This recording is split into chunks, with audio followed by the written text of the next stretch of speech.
Novos mares, horizontes, aonde quer chegar, o que quiser. Fala galera, beleza? Bem-vindo de volta às aulas digitais, né pessoal? As nossas aulas virtuais aí. Pessoal, nós vamos dar sequência então para a galera do terceiro ano, pessoal. A gente fecha a apostila 1, né, as duas frentes, e a partir de semana que vem a gente retorna na frente 1, nossa, eletrologia.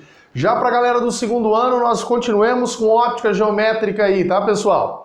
Então essa ainda é a aula que os dois, tanto o terceiro quanto o segundo, estão tendo da mesma frente. A partir de semana que vem, o terceiro ano retorna a eletrologia e o segundo ano dá sequência em óptica geométrica aí, pessoal.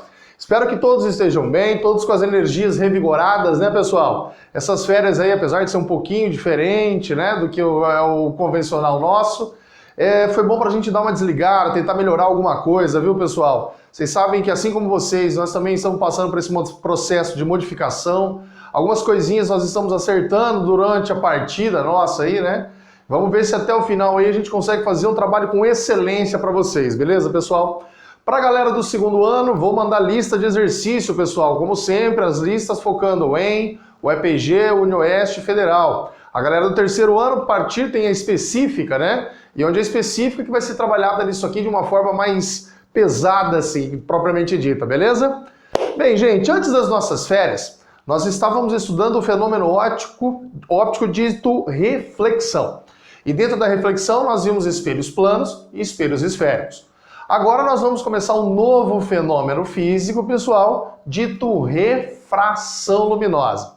A refração vai ser aplicada em outros sistemas ópticos, tá, pessoal? Uma lâmina de face paralela, um prisma, lentes esféricas, olho humano e entre outros. Mas qual é a definição desse fenômeno, gente? Muito carinho com a definição e depois com a aplicação desse fenômeno, beleza? A definição de refração, gente, é mudança de velocidade da luz ao atravessar de um meio óptico para outro, onde esses meios ópticos são distintos. Como assim meios ópticos? Imagine a luz, pessoal, vindo do ar e atravessando o meu óculos. Ou vindo do ar, entrando na água, ou da água para dentro dos meus óculos, se meus óculos estiverem submersos. Quando ela passa de um meio para outro, acarretando mudança de velocidade, dizemos que a luz, então, sofre o fenômeno dito refração. Não é desvio. Gente, a refração pode ou não acarretar desvio. Então nós não podemos definir o fenômeno de refração somente com desvio. Pode acontecer que sim, mas também pode acontecer que não. A definição de refração é mudança de velocidade, pessoal. Se a luz passa de um meio A para o meio B, ou de um meio A' para o meio B', esses meios forem opticamente diferentes, pessoal, vai acarretar mudança de velocidade.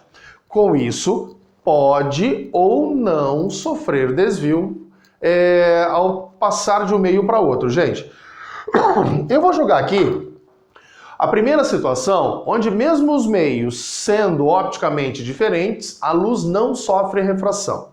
Se você incidir, pessoal, um raio perpendicular à superfície, esse raio de luz, ao passar de um meio para outro, muda de velocidade. Desde que esses meios sejam opticamente distintos, ele muda de velocidade. Mas reparem aqui, pessoal, ele não sofre desvio. Então é por isso que nós não podemos afirmar que a refração é mudança de um meio para outro acarretando desvio. Nem sempre. Nesse caso aqui, ó, a luz muda de velocidade, sofre refração, mas não sofre desvio. Mas o que é muito cobrado é quando a luz sofre desvio. Pessoal, a luz vai sofrer desvio ao atravessar de um meio para outro quando ela incide de maneira oblíqua a essa fronteira, a essa divisória de um meio para outro. Então, se eu incidir o raio de luz assim, pessoal, ó, de maneira oblíqua, na diagonal aqui, a luz vai sim sofrer desvio. Então não é sempre que ela sofre desvio. É só quando você joga esse raio e esse raio é oblíquo a dois meios ópticos distintos. Mas quando eu vou incidir, quando eu imito esse raio chamado raio incidente, pode acarretar, lógico, de maneira oblíqua, né? Oblíqua, pode acarretar dois tipos de desvio, pessoal. Então nós temos aqui, assim como nós fizemos em reflexão, o tal do RI, o nosso raio incidente. E esse raio incidente, se não tivesse a fronteira, né? Se não tivesse, lógico, ele seguiria o seu caminho em linha reta sem sofrer desvio. Mas, no caso, pode acontecer desvio. Como que acontece? Duas possibilidades plausíveis, pessoal. Mas para isso nós precisamos sempre estabelecer um padrão, né? Aquele referencial nosso. E quem que era o nosso referencial, pessoal? Toda vez que o raio incidente incidia na superfície, nós imaginávamos, essa aqui é uma linha imaginária, chamada reta normal. Assim como nós nos utilizamos lá em reflexão, pessoal. Então nós temos aqui, ó, a tal reta normal, que é sempre perpendicular ao sistema óptico, à fronteira no caso. E olha o que pode acontecer, pessoal. Duas possibilidades quando você incide um raio de maneira oblíqua na fronteira entre dois meios. Pode acontecer desse raio de luz se aproximar da normal, não seguir o caminho tracejado. Ele se aproximar, ó, desviar, se aproximando da reta normal. Mas também pode acontecer a situação inversa, onde o raio incidente se afasta da reta normal. Essas são as duas possibilidades plausíveis quando você incide um raio de maneira oblíqua, pessoal. Ele pode incidir se aproximando da reta normal ou, no caso aqui, se afastando da reta normal. Para explicar, entender esse comportamento da luz, quando faz aproximação ou quando faz o afastamento, nós criamos uma grandeza física chamada índice de refração absoluto. É uma grandeza que nós aplicamos até então somente na óptica, tá, pessoal? Índice de refração absoluto. Índice de refração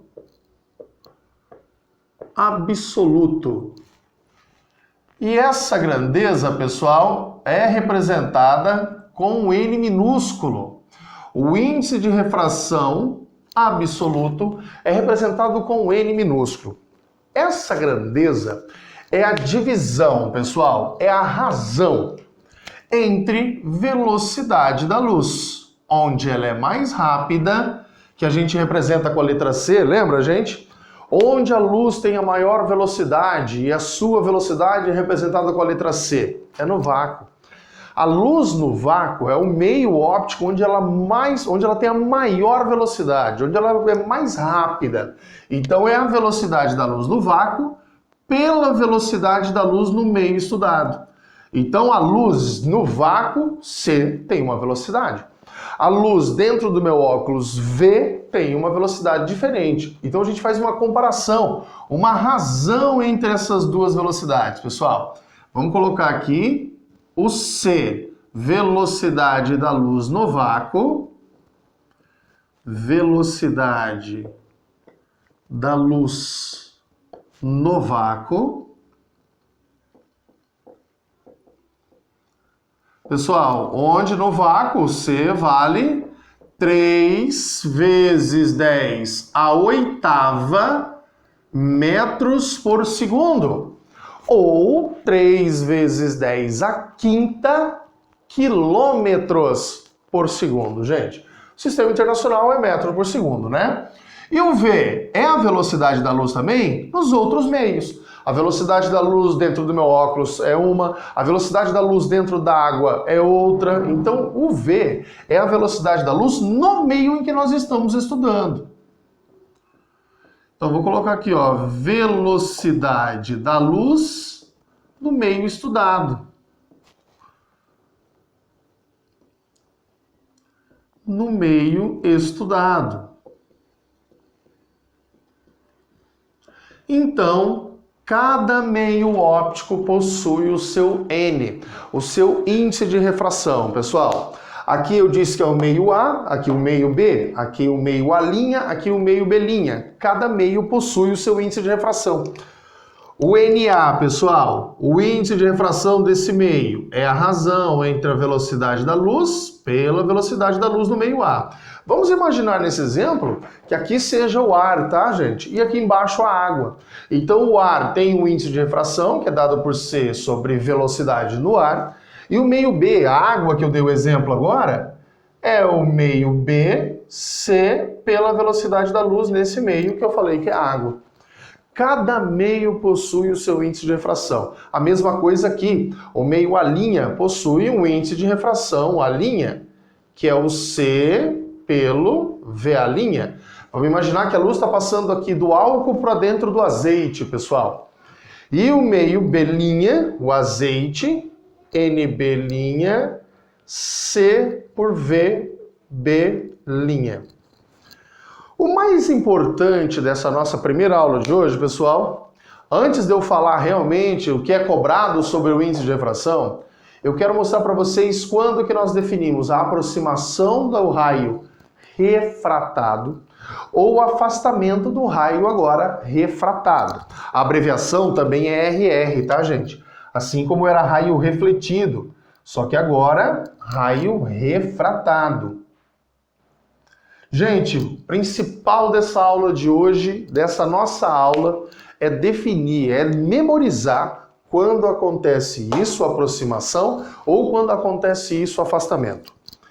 Se acaso esta razão, NA, que é o C por VA, for menor, pessoal, que esta razão, NB, que é C sobre VB, dizemos que o raio refratado se aproxima da normal. É comum usar um termo chamado refringência para isso. Dizemos que NA é menos refringente que NB. Para essa situação, se o raio de luz passa de um meio menos refringente para um meio mais refringente, acontece aproximação. Caso contrário, se o índice de refração do meio A, que aqui eu chamei de A', for mais refringente que o índice de refração do meio B', o raio de luz se afasta da normal. Gente, o principal dessa aula de hoje é isso. Saber que do menos para o mais aproxima, do mais para o menos se afasta. Menos o que, Marcos? Menos refringente, que é essa conta, né? C pelo VA menor que C por VB. Se for ao contrário, se C por VA' for maior do que C por VB', dizemos que o raio de luz lançado obliquamente se afasta da normal. Essa é a principal característica dessa aula, gente. Porém, existem, lógico, né, situações em que ele cobra elementos, dependências desse N, gente. Vamos voltar agora a falar do índice de refração. Repara primeiro nas contas. O C é o maior valor de velocidade possível. Então, o numerador, aqui em cima, sempre é um número maior. O V de baixo sempre é um número menor que o C. Ou seja, nos outros meios, o V, a velocidade da luz, é sempre menor que o C. Então, o N, o nosso índice de refração, sempre admite valores maiores que 1. Se o numerador é sempre maior que o denominador, o índice de refração absoluto é sempre maior que 1, com exceção do ar, gente. Nós admitimos, né, que a velocidade da luz no ar é próximo à velocidade da luz no vácuo. Na verdade, não é. No vácuo é 3 vezes 10 a oitava. No ar puro, pessoal, é 2,98, também vezes 10 a oitava. Mas é pouquíssima diferença para os nossos olhos. Lembra que a óptica geométrica sempre estabelece como referencial os olhos? Então nós admitimos que no vácuo e no ar a velocidade é tão próxima que a gente considera igual. Então o N pode assumir maiores que 1 ou igual a 1. Gente, mas muita atenção. O único meio cujo índice de refração é igual a 1 é no ar. Então o N do ar é o único que é igual a 1. É o menor valor possível, tá? Nos outros, o N, o índice de refração, sempre é maior que 1. É 1,2, 1,7, 1,8, 2, 3 e por aí diante, beleza? E esse índice de refração tem relações com outras grandezas físicas. Quais? Primeiro, com a velocidade no meio, lógico, né? Reparem que o N e o V são grandezas inversamente proporcionais, gente. Então eu vou fazer relação entre elas com maneira de seta. O N e o V são inversamente proporcionais. Você aumentando uma, diminui-se a outra. Caso contrário, você diminuindo uma, aumenta-se a outra. Mas outras grandezas físicas também se relacionam com o índice de refração, pessoal. Quais? Densidade do meio, temperatura, ó, gente, T maiúsculo, tá? E densidade, temperatura e comprimento de onda, que é o que nós vamos estudar em óptica, em teoria ondulatória, terminando óptica geométrica, tá, gente? Vamos ver a relação entre elas. Eu vou começar aumentando-se o índice de refração, que para cada cor tem um valor de N. Gente, para cada cor o índice de refração é diferente e acarreta também um desvio ao atravessar. Esse desvio pode ser maior ou menor dependendo da cor dela, dependendo dessas grandezas aqui também. Olha só. Quanto maior for o valor do N, gente, seta para cima, tá? Representando maior, valor maiores. Se você aumentar o índice de refração, o que acontece com a velocidade da luz no meio? Quanto maior o índice de refração, menor é a velocidade, pessoal. Menor é a velocidade. Aumentando-se a velocidade, diminui-se o N. Caso contrário, aumentando-se o N, diminui o valor da velocidade. Índice de refração, N, e densidade são grandezas diretamente proporcionais. Ou seja, quanto maior o valor do índice de refração, mais denso é o meio, pessoal. Mais denso é o meio. Então, N e D, índice de refração e densidade, são diretamente proporcionais. Temperatura é inversamente proporcional ao N, pessoal. Lembra que quanto menor a temperatura, mais denso é? Temperatura e densidade são inversamente proporcionais. Quanto maior a temperatura, menor a densidade. Então, índice de refração e temperatura são grandezas inversamente proporcionais. E comprimento de onda, que é um elemento lá da ondulatória que nós ainda vamos trabalhar, mas já é bom estabelecer isso aqui, tá, gente? São grandezas inversamente proporcionais. Ó, inversamente proporcionais. Vale a pena falar de desvio sofrido pela luz ao atravessar, gente. Quanto maior é o índice de refração, menor é o desvio. Anotem isso. Índice de refração e desvio sofrido pela luz são grandezas inversamente proporcionais. Quanto maior o índice de refração, menor é o desvio sofrido pela luz. Tranquilo, pessoal? Essas são as implicações, as grandezas que relacionamos com o índice de refração. Velocidade, densidade, temperatura, comprimento de onda e desvio. Coloque isso aí também, tá? Desvio é inversamente proporcional ao índice de refração. Quanto maior o índice de refração, menor é o desvio, tá, pessoal? É comum aparecer em vestibulares comparação entre meios, pessoal. Comparando o ar com a água com azeite, o azeite com vinagre, o cristal com diamante. Essa comparação entre meios é raro, mas de vez em quando aparece, tá? É o que nós chamamos de índice de refração absoluto. Índice de refração absoluto. Índice de refração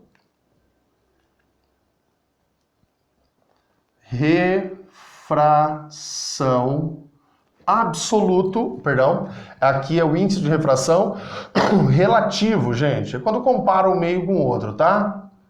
Relativo.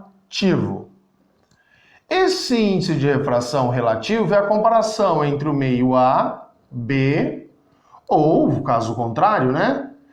Índice de refração do meio B em relação ao meio A. Esse índice de refração pode assumir valores menores que 1, tá, gente? 0,9, 0,8, 0,7. O índice de refração relativo, esse sim, pode admitir valores menores que 1. Mas como assim A em relação a B ou B em relação a A? Se o exercício disser que o índice de refração relativo entre o meio A e B, isso quer dizer que é a razão entre o NA sobre o NB. Ó, o cara que vem primeiro aqui, o que vem na frente do N é o que vai no numerador. E o outro, lógico, que vai no denominador. Por isso que há a diferença A em relação a B ou B em relação a A. Se o enunciado do exercício falar que é B em relação a A, nós temos que quem vai no numerador é o índice de refração do meio B. E quem vai no denominador, o índice de refração no meio A. Esse sim, pessoal, o relativo pode admitir valores tanto positivos quanto negativos, gente. Tá aí a nossa grandeza física e índice de refração. E agora nós vamos para as leis da refração. Mas antes de ir para as leis, pessoal, eu gostaria que vocês visualizassem ângulos aqui.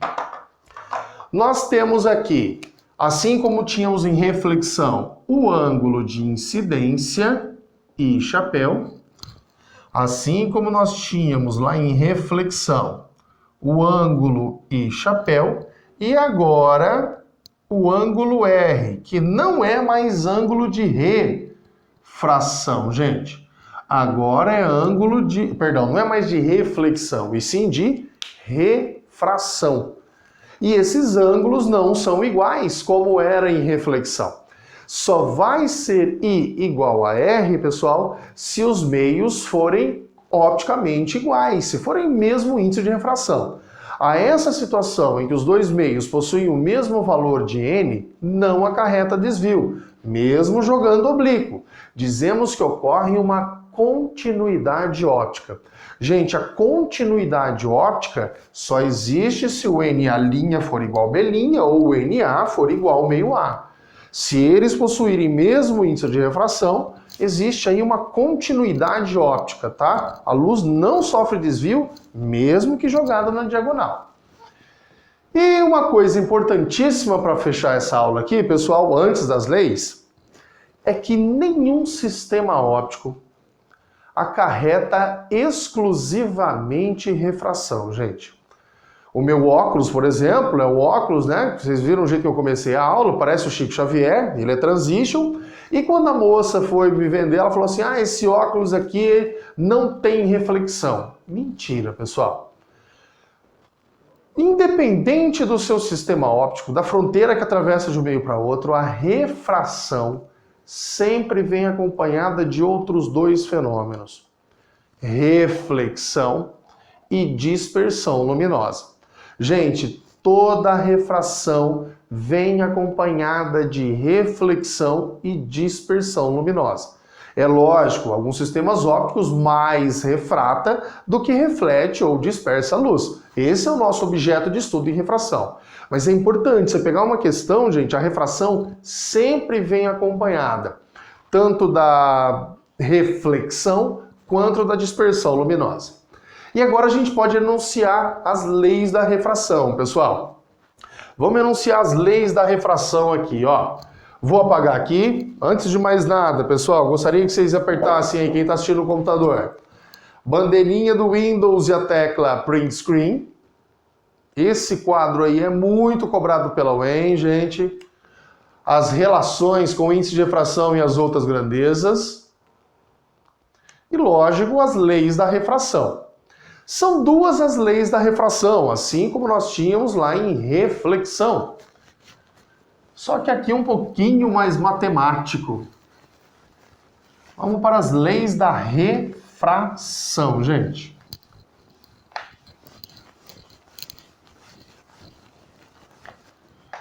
Primeira lei diz que o raio incidente, o tal do RI, a reta normal e agora o raio refratado são coplanares. Então vamos colocar aqui leis da refração.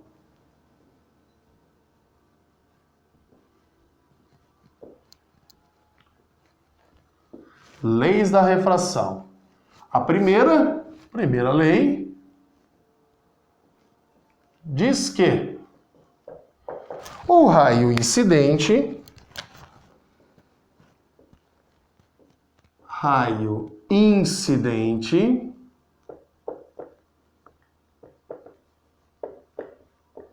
pessoal, que nós abreviamos aqui nos meus desenhos com RI, ó, RI, a reta normal,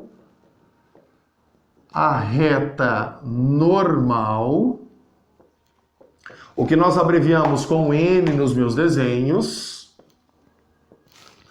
e o raio refratado,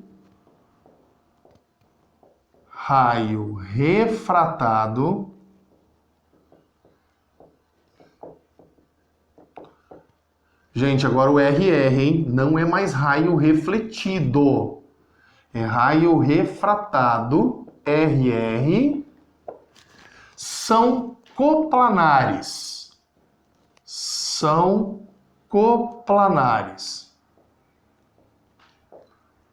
O que era coplanar mesmo? Estavam contidos em um mesmo plano, pessoal. Gente, a segunda lei agora... Estourou o meu tempo ali, tá? Na segunda aula nossa, começo a segunda lei. Já voltamos. Até mais, galera. Novos mares, horizontes, aonde quer chegar, o que quiser.